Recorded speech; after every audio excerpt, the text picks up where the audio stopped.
Hi everyone. It is now 6:30 Jamaican time and I know you are all excited for today. It's going to be a bit different.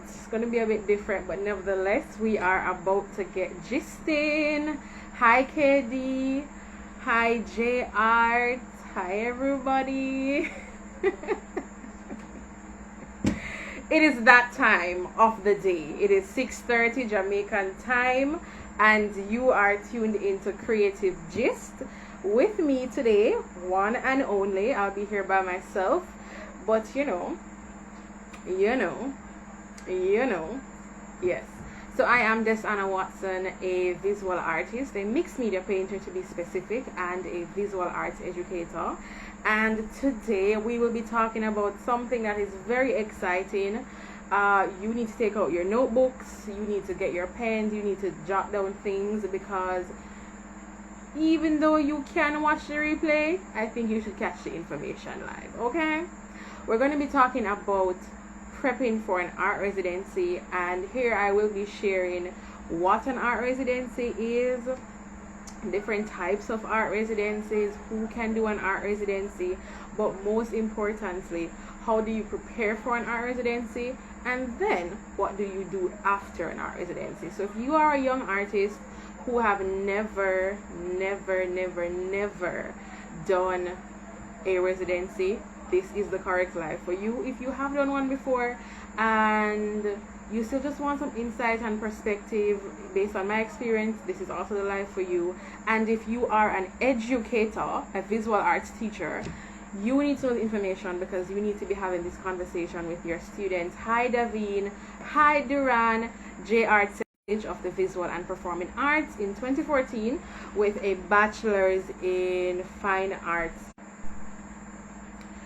and I am currently a educator at the Wycliffe Martin High School in St. Mary, and I am currently doing my master's in leadership in education.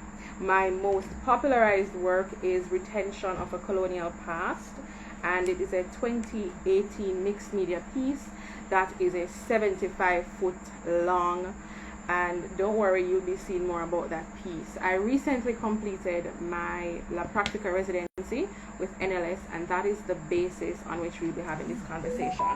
We're going to get right into it, guys. What is an art residency? What is an art residency? An art residency can also be called an artist in residence, and it's basically a program that gives the creatives or artists or cultural practitioners an opportunity to live and work outside of their usual environments. So during a residency, artists can explore new mediums, new ideas. You get to engage with new cultures, new people, new type of artists, and most definitely you get to experiment. Now, a residency can be, for some it can be like a vacation away from your real life. So a residency can be in another country, it can be in your own country, it can be a very created environment. So you have some art residencies that are just for landscape artists, and they just have a program where they carry you into some foreign country where that is the scenery, so everything you need is just right there. You have some art residencies that are geared to specific artists and to specific mediums, but the general thing is that you have art residencies that are both local and international. Okay, so if you're not really into the idea of doing a residency in your hometown, don't worry, you have residencies all across the world. As a matter of fact, a residency is a very good reason to leave a yard and to go somewhere else. So alright guys, so you have more than one type of residencies. You have some residencies that are fully funded, where the organization will give you funds to actually complete the project, and that's one of the type of residencies that I particularly prefer. And I know a lot of persons who are probably strapped for cash, or you're a young artist, you may prefer a residency like that, but they're very hard to get into. So those are fully funded residencies. You have partially funded residencies where You pay part of it and the organization pays part, and then you have the residencies where it's self-funded. Now with those residencies you have way more options, because it's a matter of selecting something that is for you. So if you know that you are stuck in your art career and you need to be in a space that fosters creativity, instead of taking a vacation, you might want to take an art residency. You might want to pay to do a residency, to go away for a month in a space like that, and to get your art career revamped and your mind just back into the natural order of things. All right. So the good thing to know is that you have residencies that are for individuals. So if you are a single artist, you can go by yourself like me. And you have residencies that cater to groups of artists, so you can apply to groups of artists. You have residencies that you can apply so if you are a single parent, there are residencies that are specific to that, and there are residencies for persons who are married with kids. So don't feel that because you have kids you can't do a residency. Don't feel that because you're a single parent you can't do a residency, because there are residencies specific to that. Also, don't feel like because you're not a portrait painter that this is not for you, because you have residencies that are very specific to themes, very specific to genres of art, and very specific to materials. What does that mean?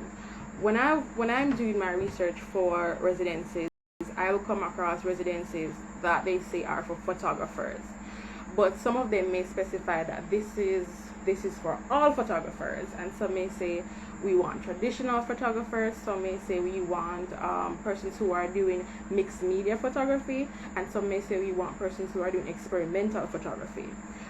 It's the same thing with painters. Some may be just for traditional painters, some are only abstract painters, some are only mixed media painters. So there are varieties with the types of residencies. All right, so let's just know that is out of the way. You should by now realize that nobody is left out of this artist residency type of thing. Okay, you're not left out. It doesn't matter what medium you are using or what type of art you do. There are art residencies that are tailored to your needs. Okay.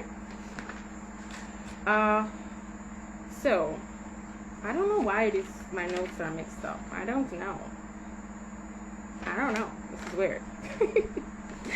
Anyways, so recently I did my residency at New Local Space, and for those of you who don't know New Local Space, I'm gonna fight you guys, but I'll just let you know a little bit about New Local Space. New Local Space is an artist-run contemporary visual arts initiative located in Kingston, Jamaica. It is a subsidiary of Creative Sounds Limited, and it was founded as a place for visual artists who are making work in dialogue with contemporary issues to experiment with new ideas. And the residency that I was a part of was actually called a practical, and it was a 12 weeks residency program that was facilitated by Nicole Smith Johnson, along with other guest lecturers, and the program was based on a program in Beta Local which bears the same name. Now, what did we do in that program, and why do I now feel that it is very important for every single artist to do an art residency? Okay, so the first thing when we went into the residency program, which was very new to me, because I thought it was only going to be, or it was going to be most of the time, just about creating the art. Like, we just run in day one and we just, okay, what are we creating, what we drawing, sketches, and just start running. And one of the beautiful things about La Practica was that it was structured in a way where you had to have information, and then there was an element of it where you had to process the information, and then there was a part where you applied the information based on how you want to do your work. Okay, so in a residency like practical, we actually had to read. Yes, we had to read. I know reading is like a curse word sometimes among the creative people, but we had to read, because the only way you know stuff is if you read. So we had a full, what I would say, a full course outline of things that we had to read, and they were actually very interesting texts. I remember that some of the things that we went through would have covered feminism, texts on the erotic. We would have looked on things like art activism. We looked on mass tradition, social engaging art. It was a variety of things. But one of the things that a residency does for you is that it opens avenues for you to think about your work differently. So it provides you with a space where you can think about what your work is currently, but it also lends room for you to think about the possibilities of where your work can go. So I remember one of the authors that I eventually fell in love with was this lady called Mckitrick. And the reason why I was just blown away by her work is because she focused a lot on black geographies and this idea of how do we define what blackness is and how do we place blackness, and that was very specific to my work. So when I saw a person like that, I just started to feed on all the other literatures that she had done, and that became a thing for me, and that's something I took from the residency. So for those of you who feel like a residency, you're just going to go draw, or you're just going to go there and paint, guys, it's way more than that. You have to think, you have to put on those thinking caps before you get into the actual putting down the media. All right, so we had to read and we had to present. So it's going to challenge you to actually know how to put your thoughts together and present them to people. How do you look on the work of somebody else and research their theme? How do you talk about their work, and then how do you make a connection between what you observed or from their work and their practice? How do you make that connection with yours, and where do you want to go? So it's not just about your own work, but it also develops your language, your creative language, which you will need as you grow as an artist. I think that sometimes we think that the greatest thing to do to build your art career is to just paint every day, or draw every day, or make textiles every day, or just take up your camera every day. But the reality is that you have to read, because you have to put things into your mind, and then you have to learn how to speak about the things that you are processing, because you have to find a way to let people understand what is in your mind and what is on your work. Because a lot of times we think people know what we're painting about, or we think people know what we're acting about or we're dancing about, but they don't actually understand. It's just decoration for them.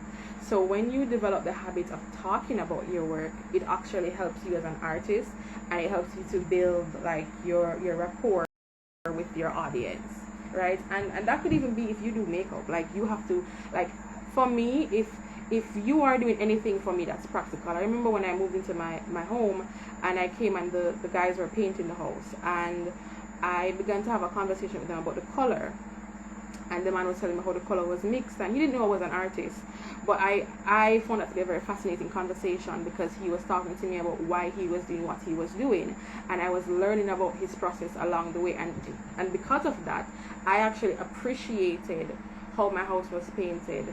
And my house have been, and I've lived in homes where it was painted before, and there was no significant nothing with me and the painters, but those painters really stood out in my mind, and I keep on having conversations that are sparked by what we spoke about that day. So you need to know how to talk about your work, and what our residency will do is put you in a space where you have to think about your work and you have to talk about your work. And if you're planning to do your masters, if you are planning to do your masters in art or in a creative field, you need to know how to talk about your work. So get used to it. All right.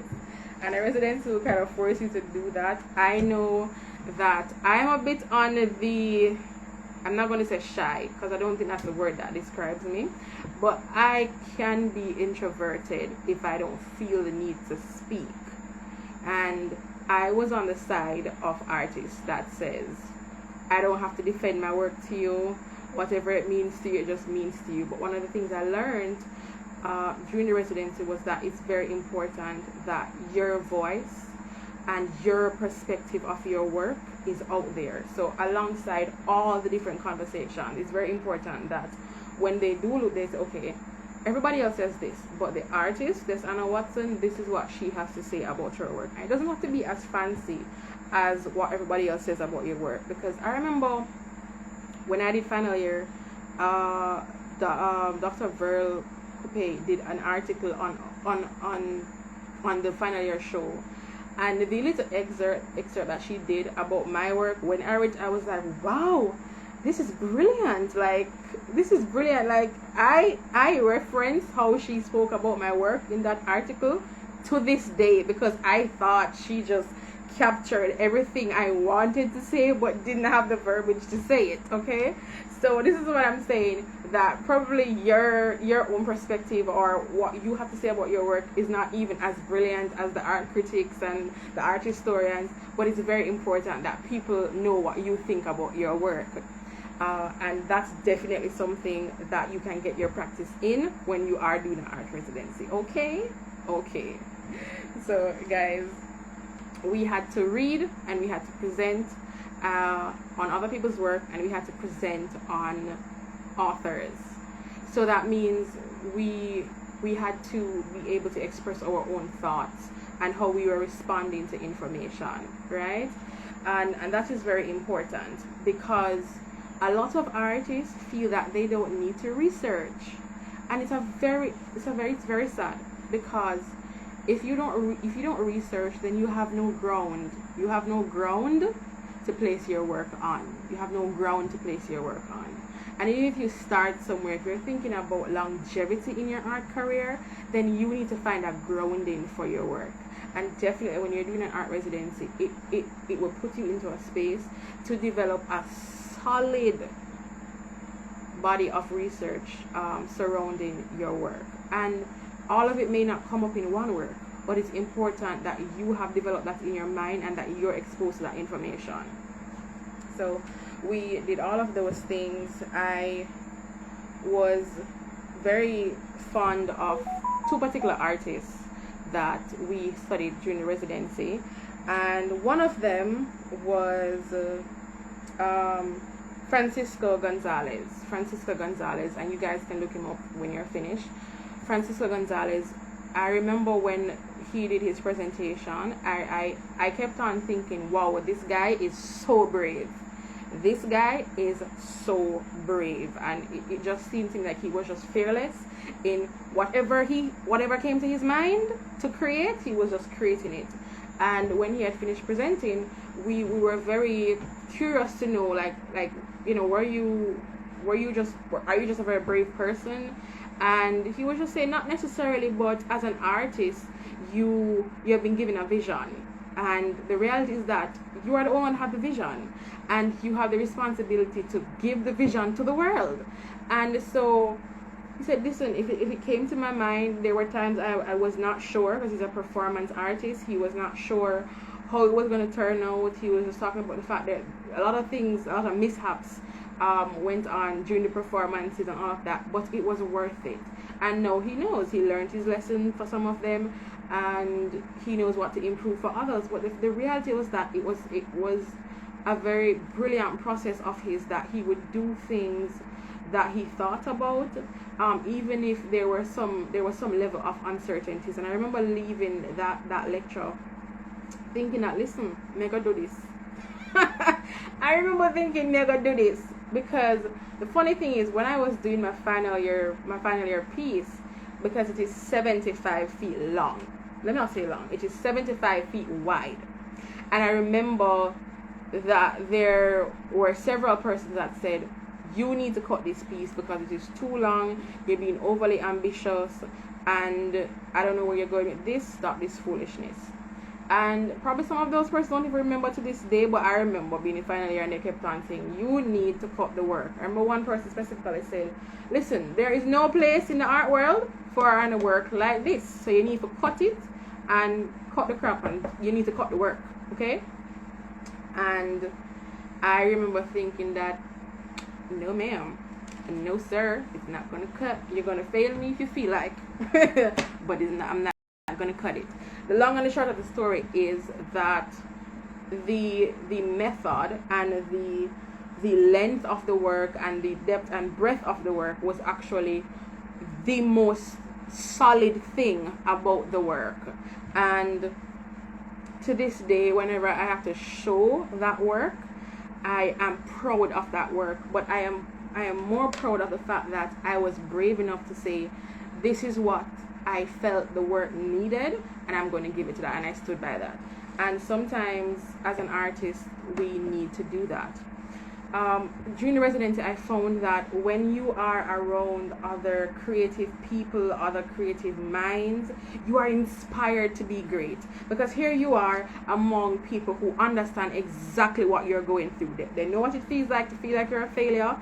They know what it feels like to have a brilliant idea, and when you put it down on the surface, it's not working. They know what it feels like to feel like their work is just utterly rubbish, and they know what it feels like to overcome that process. So here you are among other creatives, you are among curators, you're among persons who are art critics, who have been around many artists, who have been in the art world for way more years than you have, and these people are there pouring into you and giving you constructive feedback on your work. Let me tell you, that builds who you are as an artist, and that builds your confidence. Now, I remember feeling very excited to try new things because as I said, you're around people who find that space, the space that is created in our residency creates that atmosphere where you just feel like, listen, I can do it all. I can do it all. And there were just some things that I've always thought about them, but I've never thought that I could do that as an artist. And I remember in the residency, I had made a promise to myself that I'm going to do some of these things, and I'm going to challenge some of these things that I even have in my own mind. Alright guys, so I want to go through, I have a statement here, and it may seem very contradictory, but I just want to reiterate it. It says, a residency is not just for art making, and that is the conclude of what I just said. A residency, an art residency, or an artist in residence is not just for art making. And that may sound contradictory, but it is not. So I wrote down here, an art residency is also about reconsidering what you want to create. An art residency is also reconsidering how you want to create, and to also challenge why you create the way you create now. So it forces you to think through your thoughts. One of the questions that came up while I was doing our critique session was the fact that I had the body of work I did in that residency, I had it on stretchers. And one of the questions was, why did I have it on stretchers? And I said in response that I have the work on stretchers because that's what the art world will accept. And I remember Deborah, which she is the CEO of NLS, and she said, listen, but you don't know enough about the art world to make a statement like that. And I was like, you know what? You are very right. You are very right. But I went back into my studio and I reflected on it, and I recognized that even though that was one of my reasons, that was not the only reason. I was talking about contractual agreement, and I was talking about I was talking about contracts. So like contracts where you sign, and what I wanted to show in the work was the fragility of the paper, but the sturdiness of what was on the paper. So I wanted to juxtapose both together. But if I didn't think through my thought, I would have just been stuck at, oh, I have it on stretchers because that's what the art world would prefer it to be on, instead of it just hanging as a piece of fabric. And in that process, when I got to the point where I had to cut out a big portion of the work, it was a good thing it was on stretchers, because even though I had chopped out a big portion of the work, it was still sturdy, and it allowed me to even go greater into my concept, which I wanted to talk about, how things can be removed and replaced by something else to a point where you don't recognize that something great has been shifted based on how it has been replaced. So you have to think through your thoughts. You question everything you do, because maybe you come in as a painter, but you've really had this burning desire to do performance art, and maybe the next level of your art career is dependent on you making that move into performance art. And that's just the reality. You, not because you did a degree in painting mean that you're destined to do that. You're an artist. The only thing that you are tied to doing is to create, and nobody can tell you what way you're supposed to do that. Alright, so an art residency is for collaboration with other creative thinkers and to form alliances. You need to understand that the people you meet in an art residencies, you need to make some alliances for life. I did not know Sasha K. Hines the way I know her now, or have any insight into her practice before NLS La Practica. I did not know Matthew McCarthy before. I did not know Joni in that way before we did that residency. But when we were placed in a space, in an art residency, where we were just there as artists and we poured ourselves into that process, we not only left knowing, oh, this is just Matthew, this is just Joni, this is just Sasha. We knew the ins and the outs of the practice. And I remember one day Matthew was saying to me that the beauty of my work was the process, because he was saying to me that he always wondered how the work came to life, and he had his assumption of how the work was done. And it was just the most exciting thing just for him to observe my back and forth with frustration and decisiveness about what goes on and what goes off, and seeing the many things that got covered and never made it. It was just brilliant. And so I feel like if nothing else, you need to be a part of art residencies to build connection with other creatives that understand the journey, because it is a journey. And the people around you that's saying, oh, your art should just be a hobby, they don't understand squat. They don't understand the passion. They don't understand why you would take your last money and buy art materials. They don't understand. So you need to connect with people who understand what's going on in your mind, who understand when you will sacrifice to go to an art gallery and look at works. People who understand why you will stay up all night working on a piece and just not care that you miss sleep, not care say you not eat. You need to be around people and make connections, genuine connections with people who understand your process. I'm not talking about no DB connection where you just say, oh hi, I know this artist, I know that artist. No, genuine connections where you can call somebody and say, listen to me, I am struggling right now, what do I do? How can I get out of this? You need to have those connections. Sasha K says we showed up for our art in a pandemic. Listen, you don't understand. You need artist friends, like real artist friends. A real artist friend, you understand? So an art residency is for reflection. You ought to consider what are your strong points and your weak points. You need to ask yourself, why are these my strong points? Why are these my weak points?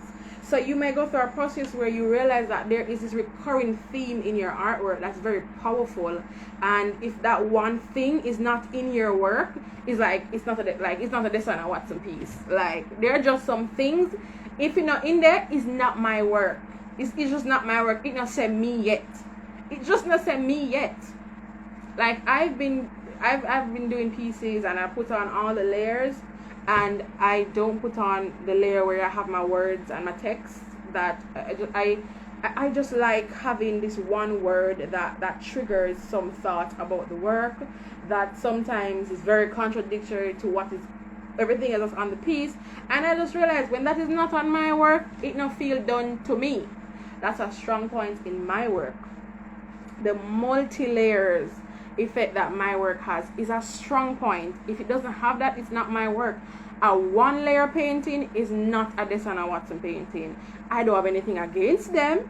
They are beautiful, but it's not Desana Watson. My strong area is my ability to layer multiple mediums and to layer multiple historical information that people weren't even thinking about, and put it on this one artwork in a way that is palatable for you. That is my strong point. And when you're going through an art residency, those are things you need to consider. And you need to consider what are your weak points. And one of your weak points could be that you are doing things in your work because you feel like some sets of cliques in the art world are going to appreciate or love you more because you do this. And maybe it is that is the exact thing that is stifling your work. Maybe it is the fact that there's always something that you keep on putting in your work that you remove it because you feel like you're going to be judged if you put that particular thing in your work. It could be that. It could be that. It could be that. It's different for everybody else. I mean, it's different for everybody else. I constantly fight with what I think the art world wants my work to look like. I constantly do that. And so one of the things I know I'm very careful about is challenging myself every single time I do something because I feel the art world is going to like it more. That's what I have to work on. And that is something that I discovered while being on the art residency, because it forced me to think only about my art, only about the things, the artistic side of myself, because we're always out and about doing work, doing a commission, trying to please people, trying to be normal, blending in, and you know what, paying bills. And we don't get a lot of time to think about just our art and just about ourselves as artists. And so in that space, I was just focusing on Desana Watson, the artist, and what she likes and what she desires, and the things that she's interested in. And that was a beautiful experience. That was a beautiful experience. And it is something that, as I said, whether it is a paid residency or a partially funded residency or it is a self-funded residency, guys, this is something that you need to do. This is something that you need to do. Where is my notes? All right. So I have here, an art residency gives you an idea of what your ideal creative atmosphere is. And it gives you the opportunity to create a structure that will ensure that you are productive as an artist. Why is that important? A lot of us as creators, I'm talking about myself, we don't have a system. We don't have a system. And because of that, we're not as productive as we need to be. And so when you're in an art residency, it creates a system. Well, it gives you a system, but then you can now look and say, okay, I like this about the system, I don't like that doesn't really work for me. So you get to figure out, are you an artist that needs to have like a studio, like a literal studio where you go into and do work and put 2 hours in there? Or are you like an artist that you just need to go by the beach and do some sketches and you're just having your earphones or just be at a park? You need to know what is your creative atmosphere, and you need to know how to kind of foster that. So I know I love journaling, love the heck out of journaling. I will write till thy kingdom come. You see, when I go to the beach, ideas flow. When I'm in my studios, listening to my music, where I'm just seeing art materials just all around me, it's like there is just something that happens to my life that I cannot explain, but ideas just flow. They just flow. They just flow. They just flow. Okay? I know that's the atmosphere that's ideal for me. I know I need to journal. I know I need to always be looking at artists who are just being very bold with their practice, not necessarily painters.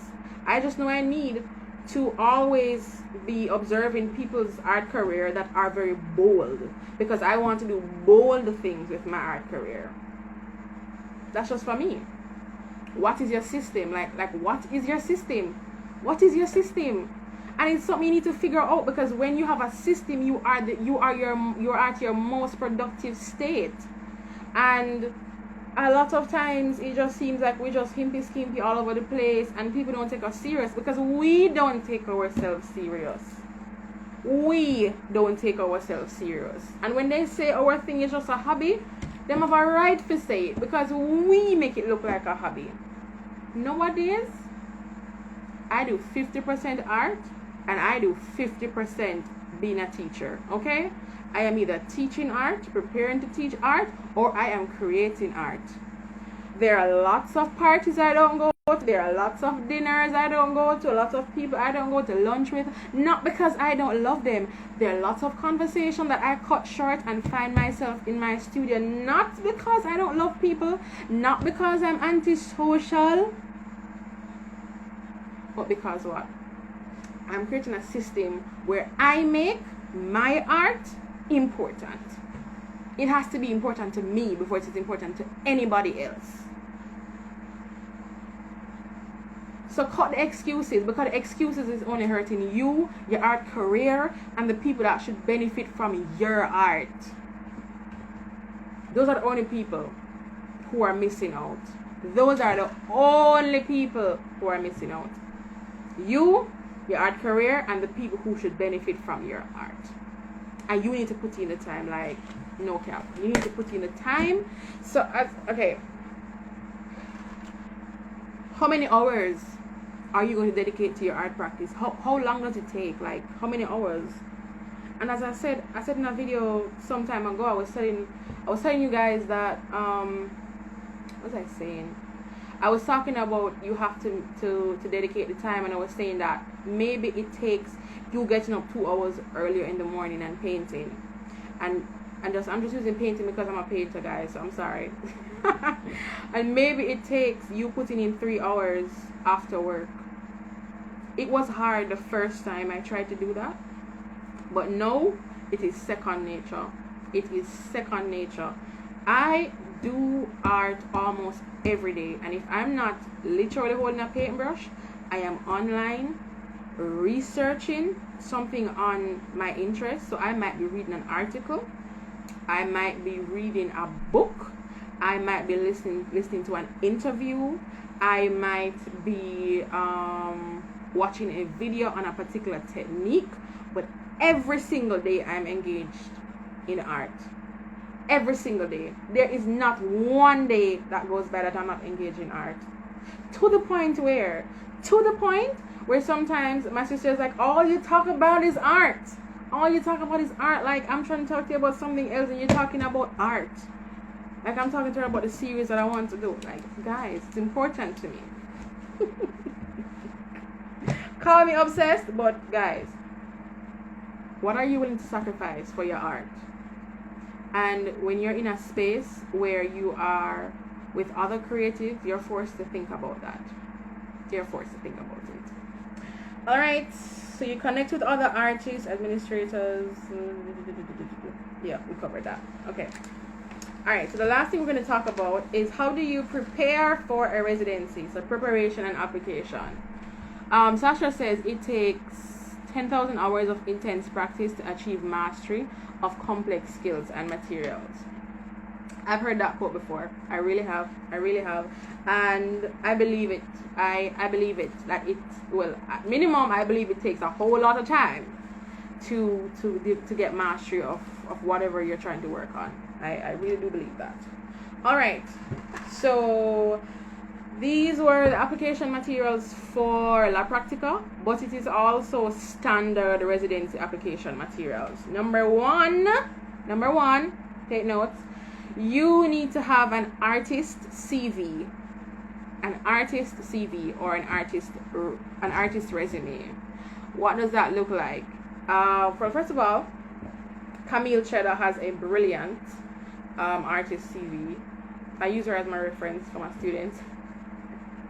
But she has a brilliant CV. Like, just go to CamilleCheddar.com and you'll see how she does hers.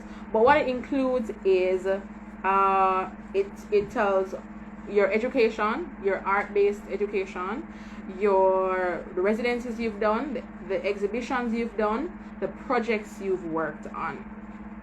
Now, and publications. So anybody that wrote about your work, that goes in it. So you organize it from education, projects, exhibition, residencies, publications, and awards. So if you got scholarships, you put that there, or grants or fellowships, you put those there. So everything relating to your artistic career goes into your artist resume and artist CV. Now, if you look and realize that you have nothing to put on an artist resume and CV, what does it mean? It means that you need to start being very intentional about what you're now doing with your art career. You know what I'm saying? You need to know, be very intentional about what you're doing with your art career. So if you have nothing, so you have not done any exhibitions, you've not done any residencies, then you know where you can start. You can start with projects. You need, and I'm being very serious here, it's for some of us, we're going to have to do some projects on our own. We're going to have to be the ones to organize the projects and put them together so we can have some put on our resume. Go and volunteer with art organizations. Go and volunteer with other artists, art organization, art schools, and other artists. Go and volunteer. So they're doing something in the community, and guys, say the people that what they are paying, there was not no artist. Go and knock up yourself and be the artist in the space. Join the project, contribute greatly to the project, and ensure that you can get a recommendation from it. Help yourself. Go and volunteer. Go and do things. Okay? Go and do things. So it simply means that you cannot have this individualistic, I'm only by myself, I'm going solo type of mentality, or it's not going to work. So that's your artist CV. The second thing is your artist bio. I think it was J Art that asked how can he get on to Creative Gist. No, one of the first things that I would ask you for as a guest on Creative Gist is your artist bio. 5 pictures of your work, a picture of you, and your artist bio. And I realize that a lot of persons don't know what the artist bio is, but that's fine. A lot of us weren't taught, okay? And one of the things you were taught in the residency was all what I'm telling you about now. So don't feel hurt. Don't feel like me special because me know it. I just know it because somebody took the time to teach it to me, okay? And I'm sharing it with you. So an artist bio is basically you pull the highlights from your resume. So for example, your artist bio will tell me your name. It will tell me the country you are from. It will tell me the type of artist you are, your educational background, which you could also put in that category as self-taught artist, which is equally good. Okay, don't feel like because you're self-taught you don't, that doesn't carry any weight. It does. So your education, your most recently exhibited work, or your best exhibited work, and something that's coming up on the horizon. So for example, when I introduced myself, I said I am this Anna Watson, and Jamaican visual artist, a Jamaican mixed media painter, and art educator. That was important. Then I said I went to Edna Manley College, told you what year I graduated, I told you what my degree was in, and I told you what I'm studying now. I told you what my most popular work is, and I also told you a recent residency that I have done, and a recent exhibition that I have done. All beautiful things that you need to say in your bio. Okay? We know what year, which high school you go, but that's not important. And we know what year, how much CXCs you have. Okay? That's not important. Right. You need an artist statement, which an artist statement basically talks about the focus of your work. So what is it that you are interested in? What are some of the themes that you are talking about in your work? What inspires your work? Who are some of your artist references? You can talk about your backgrounds, like where you came from, how you grew up, if that is important. If it's important, because it's not important. If it's not important, then don't include it. You need to have a general artist statement where you talk about your body of work generally, and then you need to have project-based artist statements. So if you're an artist like me where you have several things that you are interested in, then as you do the work, you group them and you have artist statements based on that group of work. And it's very good if you get into the habit of, the moment you create a solid body of work, to do an artist statement for it, because when you have to apply for a residency or apply for an art grant, these are things that take a lot of time and a lot of thought. So if you're doing it before you need it, it's actually very good for you. Then you need a rock solid portfolio. And what do I think that is? A rock solid portfolio. You need to have a portfolio that shows very high quality photos of your work. High quality photos of your work. Which can include works to the last 5 years, more recent works from now to 2 years, and then works that are currently in progress. Your portfolio can have those, because based on the type of residence you're applying for, you might be able to use your process pieces to apply. Because guys, we sleep on our process work. But when I was applying for La Practica, a lot of the works that I used were in progress, or so I thought, but they were at a very nice stage, right? And I still got through. Alright, so high quality photos. Your portfolio can also be high quality videos.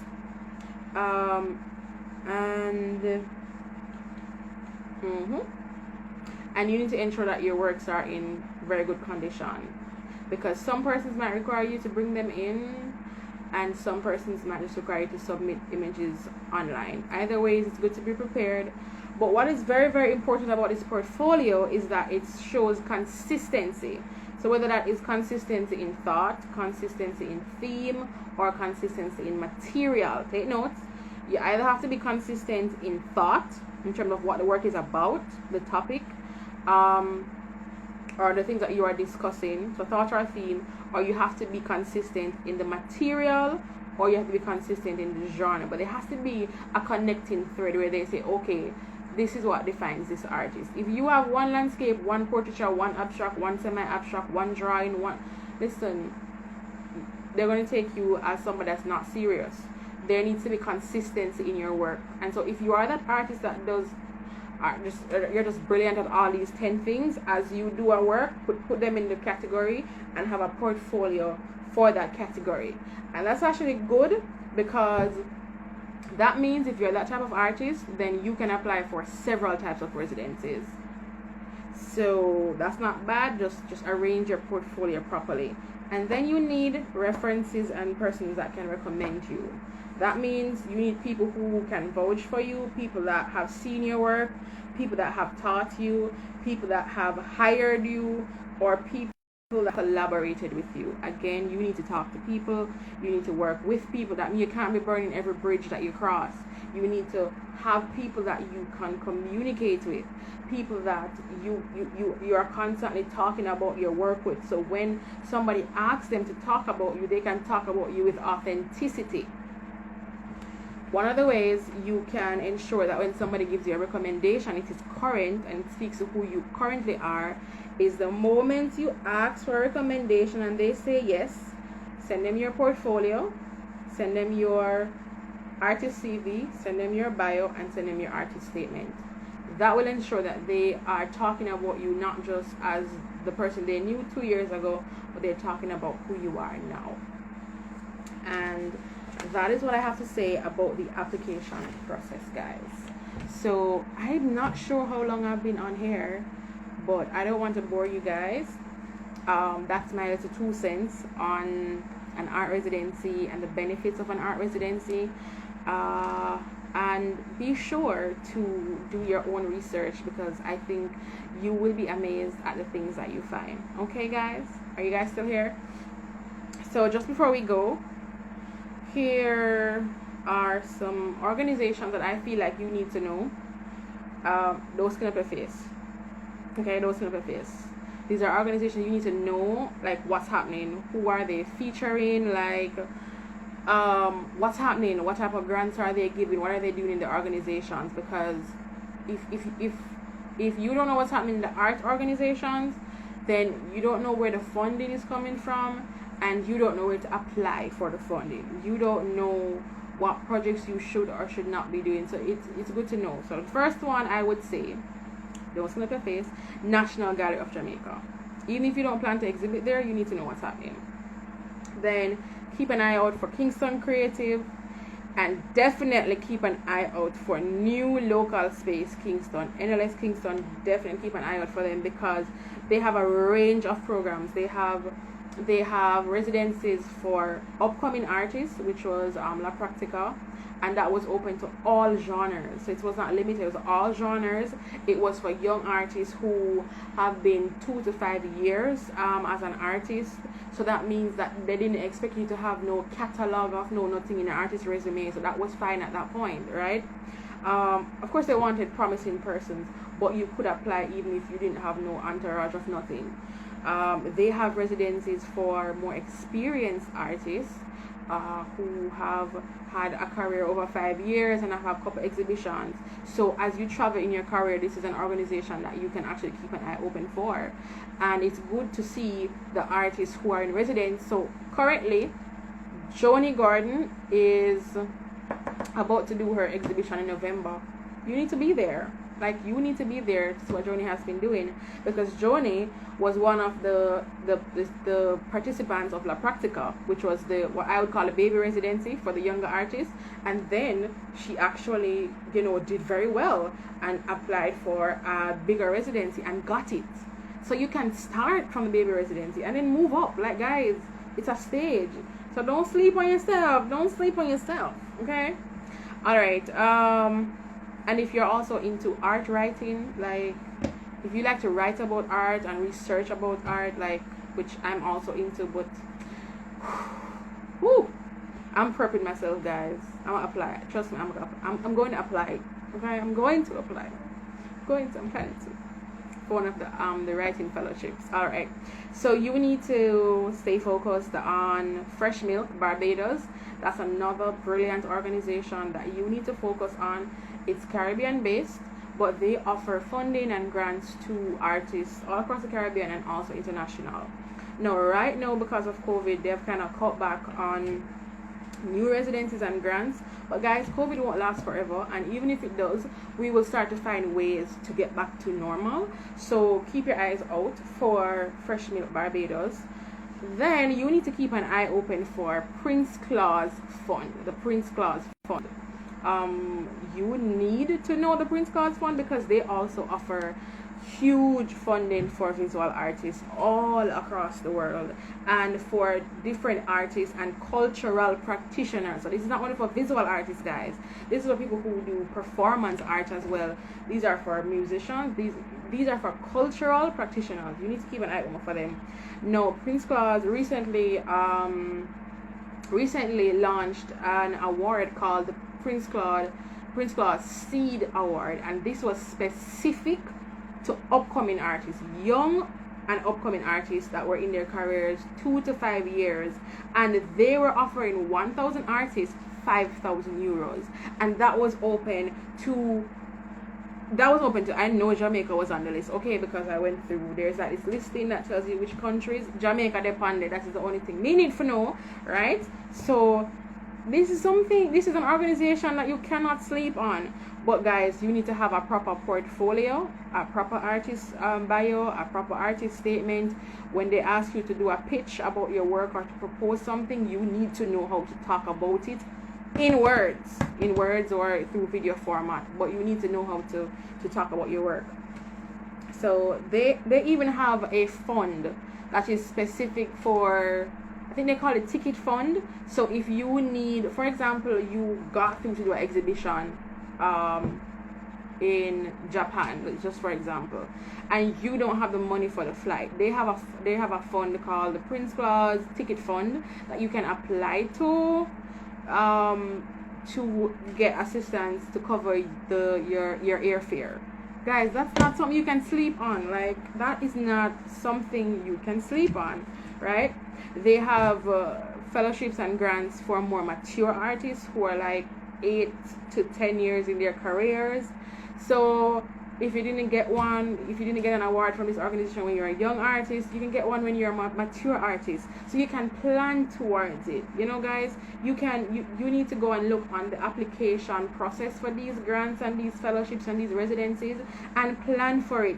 So if they're saying you need 10 to 15 artworks and you don't have 10 to 15 solid work, then you know what you got to do? You need to go and ensure that you build a portfolio of 10 to 15 solid work, and ensure that as the years go by, you keep on having 10 to 15 solid work. Be intentional about your career, because if you're not, it's going to carry you somewhere that you don't plan to go. Alright, so that's for that. There are these 3 art organizations that also publish art grants and fellowships that you need to know. Write them down. The first one is the artguide.com. The artguide.com. Whether you're in fashion, whether you do textile, whether you do photography, whether you do performance art, painting, the artguide.com. They keep you updated monthly on various art residencies, art grants, just different things you can apply for as an artist. Also exhibitions and competitions. So if you like to enter competitions, that's for you, and they may have an open call for exhibitions. Guys, don't sleep on yourself. The second one is Artwork Archive. Yes, Artwork Archive. So artworkarchive.com. They do the same thing that artguide.com does. So you need to join their newsletter, actually check your email and go through the people on website and see what is up. If you missed a deadline for something, write it down on your calendar for next year. Give yourself a deadline to prepare for it for the other year. Stop sleeping on yourself. And then we have Redline Contemporary Art Center. That's a good one as well. And what I like about that organization is that a lot of times they may not give everybody funding, but once you apply, you get something. So for example, the other day they had something about art business, and they wanted you to pitch what your art business was, and they had some funding for that.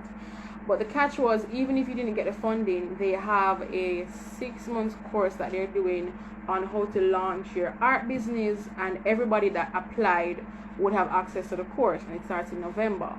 So that's just something like, I applied, I didn't get the grant, but guess what? November, I'm going to start the course, and I'm sure I'm going to learn some brilliant things, okay? So stop sleeping on yourselves. There are 3 artists that I've been watching, which I think is good for you to watch. They're very encouraging. One of them is Sergio Gomez, Sergio Gomez, Gomez. He has an art-based podcast, and he's a very successful artist, and a lot of his content is focused on encouraging visual artists, and he talks about issues that artists, emerging and existing and mature artists face. And what he does is that he has a community of artists that he will bring on just to talk about issues in the art world, and how to train your mind to beat the game and to become an even better artist. Then you have an artist, his organization is called ART, the number 2, life, art to life, and his name is Nicholas Wilton, and he kind of does the same thing as Sergio Gomez, but he's very focused on just the therapeutic side of art, and just you releasing yourself and putting your mind in a space where you're actually allowing your creative energy to flow. So that's somebody to look at.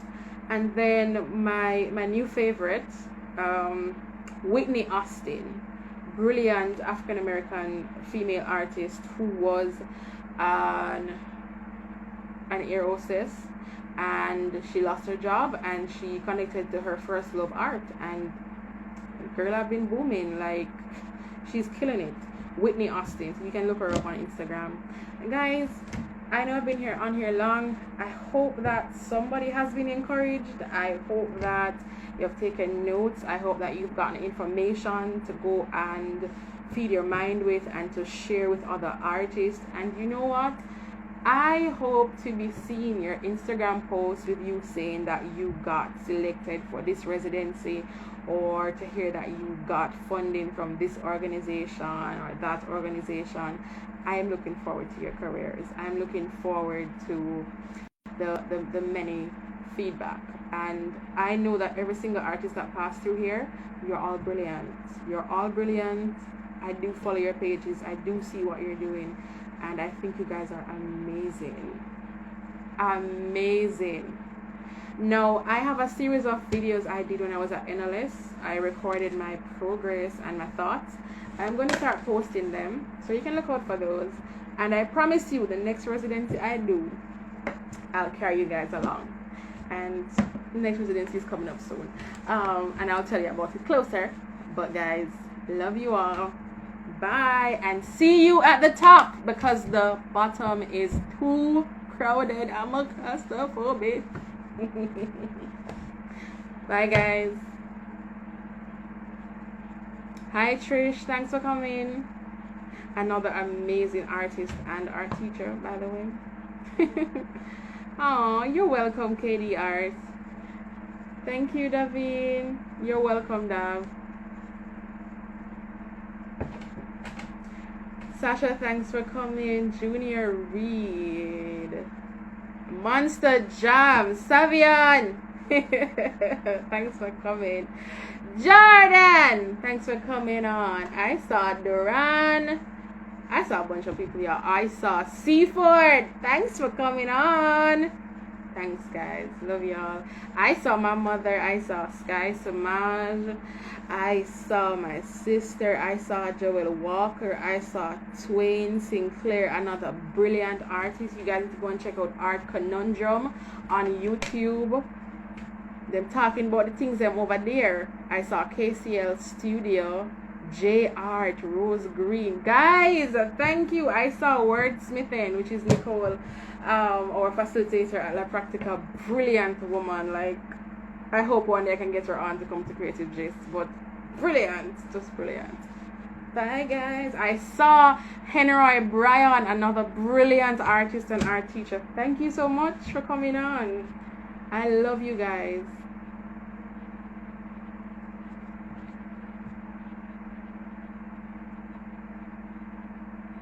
Oh.